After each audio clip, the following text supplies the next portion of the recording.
The biggest one is like trend. Yeah. Kita akan langsung saja ya. Steroid. Oke, steroid itu dibagi menjadi tiga. Yang pertama adalah testosteron yang paling wajar. Yang kedua DHT derivatif. Yang ketiga non-roll-on. Nah, mari kita bahas dari testosteron yang paling utama.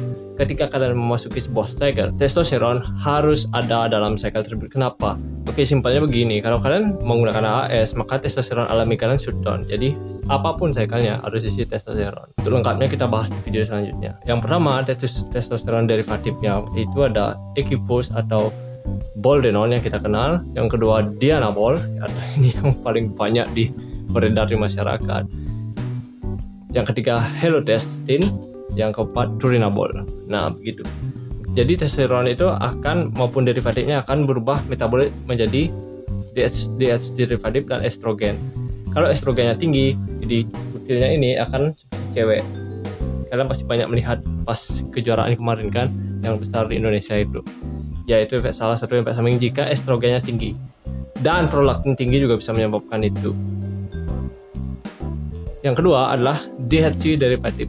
DHT derivatif ini ada banyak sekali dan ini paling banyak digunakan untuk orang yang tanding. Di DHT derivatif itu adalah dihidrotestosteron, jadi dia tidak metabolit ke estrogen, jadi dia tidak mengikat air. Jadi kalau kalian pakai DHT itu tidak menyebabkan jino, tapi efek sampingnya seperti yang saya bilang tadi, DHT derivatif itu bisa menyebabkan kebotakan. Kalau gen kalian memang ada kebotakan dan kalau berlebihan juga.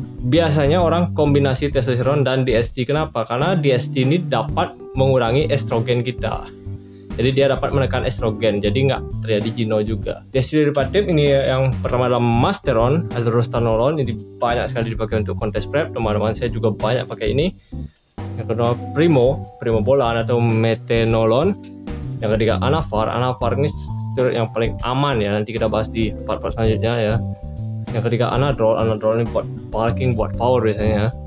Yang tiga winstrol juga buat contest prep biasanya ya. Winstrol itu yang suntik, kalau stano itu biasanya yang oral atau diminum. Proviron yang selanjutnya ada superdol dan DHB. Aku belum pernah mendengar DHB dan superdol ya. Jadi DHT itu kalau tidak salah ya, kalau salah coba kalian komentar. Aku bukan orang yang expert di sini, tapi banyak sekali orang yang meminta membuat video ini. Jadi kalau nggak salah DHT itu dia menurunkan SHGB sex hormone binding globulin kita. Jadi ketika sex hormone binding globulin kita sedikit, jadi sex hormone binding globulin itu yang mengikat testosteron.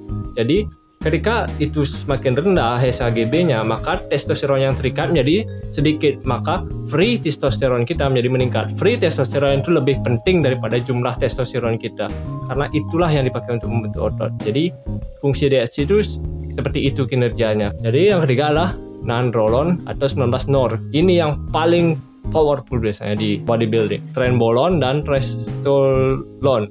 Trenbolone ini paling banyak, bahkan Chris Bumstead baru mengatakan bahwa dia pernah memakai itu juga. Namun side effect-nya sangat banyak sekali. The biggest one is like trend. Yeah. It's the most toxic thing you can put in your body. And I've done it in the past, but I don't anymore. I just haven't touched it in like 5 years. Why? Just the toxicity it causes in your body. Trenbolone side effect-nya membuat tubuh panas, keringat dingin, susah tidur. Banyak sekali. Trenbolone ini memiliki efek samping juga, bisa menaikkan estrogen juga dan prolaktin. Jadi kalau prolaktin naik, itu bisa menyebabkan jino juga. Jadi ada dua penyebab jino, karena estrogen atau prolaktin. Kita nggak tahu yang mana, kecuali kalian cek lab. Nah bang, kalau propionate, decanoate, cipionate, enantet itu apa? Nah, itu adalah ester. Ester itulah lama dia dalam tubuh kita. Jadi kalau testosteron enantet dan testosteron propionate bedanya cuma di half life-nya aja. Kompon utamanya tetap testosteron. Kalau trenbolone juga sama, trenbolone asetat dan enantet itu sama-sama trenbolone, cuma dia half life di tubuh kita beda. Jadi sama aja. Biasanya yang short acting itu biasa buat dipakai contest prep. Kenapa? Karena biar mudah ngubahnya. Kalau long ester itu ngubahnya kan susah, nanti kita ngubah dosisnya. Di part selanjutnya kita akan bahas lebih padat bagaimana kerjanya. Nah, saya Andresena dan setiap